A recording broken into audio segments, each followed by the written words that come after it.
आयुर्वेद में लगभग 1 लाख से ज्यादा औषधियां हैं जो किसी ने प्रयोगशाला में बैठकर तैयार नहीं की है। वे लोग जंगलों में सहज रूप से घूमते थे और पौधे उनसे बात करते थे। अगर कोई इंसान अपने स्वादिष्ठान और मूलाधार दोनों पर एक साथ महारत हासिल कर ले तो पौधे तक उससे बात करने लगते हैं। पौधे बात करने लगते हैं। इस बात को समझने के लिए आपको आयुर्वेद का सिस्टम समझना होगा। आयुर्वेद में लगभग 1 लाख से ज्यादा औषधियां हैं। यह आधुनिक औषधि विज्ञान से कहीं ज्यादा विस्तृत और विशाल है। ये फॉर्मूले किसी ने प्रयोगशाला में बैठकर तैयार नहीं किए। वे लोग जंगलों में सहज रूप से घूमते थे और पौधे उनसे बात करते थे। इस धरती पर मौजूद दूसरे जीवन की भाषा आपको तब समझ आने लगती है जब आपके स्व की एक खास तरह की मिठास आपको शरीर की बाध्यताओं से मुक्त कर देती है। जब ऐसा होता है तो आपके आसपास मौजूद हर चीज की भाषा आपकी अपनी भाषा बन जाती है। पौधों ने उन लोगों से बात की। इसका यह मतलब नहीं कि पौधे उनसे यह कह रहे थे, कृपया आप मुझे खाइए, मैं आपकी डायबिटीज ठीक कर दूंगा। पौधे उनसे ऐसा कुछ नहीं कर रहे थे, लेकिन उन लोगों के सामने पौधों की विशिष्टताएं और वह क्या कर सकते हैं जैसी सारी चीजें खुद ब खुद सामने आ जाती।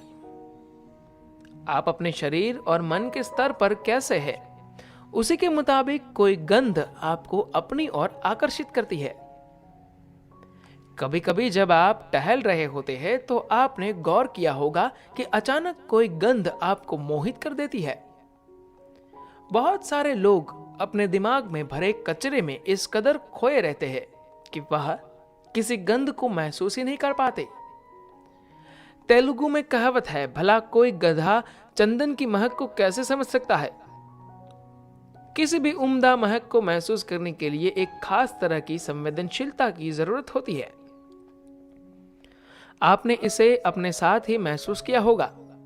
जब आपका मन अपनी ही बेकार की बातों से भरा होता है तो आप फूलों की सुगंध भी महसूस नहीं कर पाते। लेकिन जब आप कभी प्रसन्नता से टहल रहे होते हैं तो अचानक वही फूल आपको महकते हुए लगते हैं। फूल तो हमेशा से ही महक रहे थे। बात सिर्फ इतनी है कि उस महक को महसूस करने के लिए किसी और चीज की जरूरत थी जो तब आपके पास नहीं थी। चाहे फूल हो या ना हो, पेड़ों की, जीवन की, इस धरती की, हर चीज की अपनी एक महक होती है। उनकी सिर्फ महक ही नहीं होती, बल्कि उनकी एक अपनी गूंज भी होती है। लेकिन उसे महसूस करने के लिए आपके भीतर एक खास तरह की मधुरता का होना जरूरी है। आपके भीतर एक खास तरह का आनंद होना चाहिए ताकि जब आप बाहर निकले तो पौधे आपसे बात करें। यही वो तरीका था जिसके जरिए प्राचीन काल में लोगों ने हजारों किस्म की पत्तियों और जड़ों का पता लगाया कि ये चीजें हमारे लिए क्या कर सकती है। उनमें से कोई भी व्यक्ति पत्तियों या जड़ों को माइक्रोस्कोप के नीचे रखकर घंटों निहारते नहीं बैठ रहा, यह जानने के लिए कि यह हमारे लिए क्या कर सकती है, इनकी संरचना कैसी है, इनका हमारे डीएनए पर क्या असर होता है आदि। हमें ये सारी चीजें सिर्फ इसलिए पता चली क्योंकि पौधों ने हमें बताया। पौधे हमसे तभी बात करेंगे जब हम पूरी तरह से चुप होंगे, जब हमारे पास कहने के लिए कुछ नहीं होगा। आपके पास कहने के लिए कुछ तभी नहीं होगा जब आप अपने अस्तित्व की सीमाओं को महसूस कर लेंगे। अगर आपको लगता है कि आप बहुत बड़े हैं तो आपके पास हमेशा कहने के लिए कुछ न कुछ रहेगा। देखिए, आज से बस 20-25 साल पहले ज्यादातर लोग साल में एक आध बार फोन किया करते थे। लोग किसी एक दिन पोस्ट ऑफिस जाते थे जहां एक काला सा दानव बैठा होता था और वह उसे डायल करते थे। वो एक बड़ा मौका हुआ करता था क्योंकि फोन तभी किया जाता था जब कोई बड़ी बात हो जाए। मसलन आपकी माँ बीमार है, आपकी दादी गुजर गई या ऐसा ही कुछ हुआ हो। जब ऐसी कोई घटना घटती तभी आप फोन का इस्तेमाल करते थे। लेकिन आज अचानक हर व्यक्ति के पास कहने के लिए बहुत कुछ है।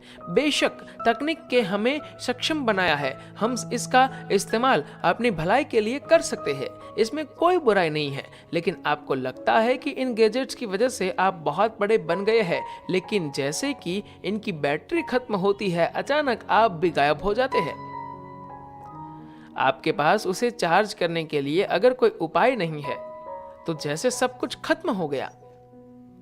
अचानक ही आप मूर्ख नजर आने लगते हैं, क्योंकि आपका स्मार्टफोन अब काम नहीं कर रहा। तो जाहिर सी बात है कि स्मार्टफोन स्मार्टनेस का बड़ा कारण आपका फोन ही था। तो स्वादिष्टान और मणिपूर्णक दो ऐसे आयाम है जिनकी मदद से इंसान कई तरह की चीजें कर सकता है। हम जैसे जैसे आगे बढ़ते जाते हैं, यह कम से कम सक्षम लेकिन ज्यादा से ज्यादा भेदक हो जाता है। एक तरीके से मणिपूरक स्वादिष्टान और मूलाधार का परिणाम है।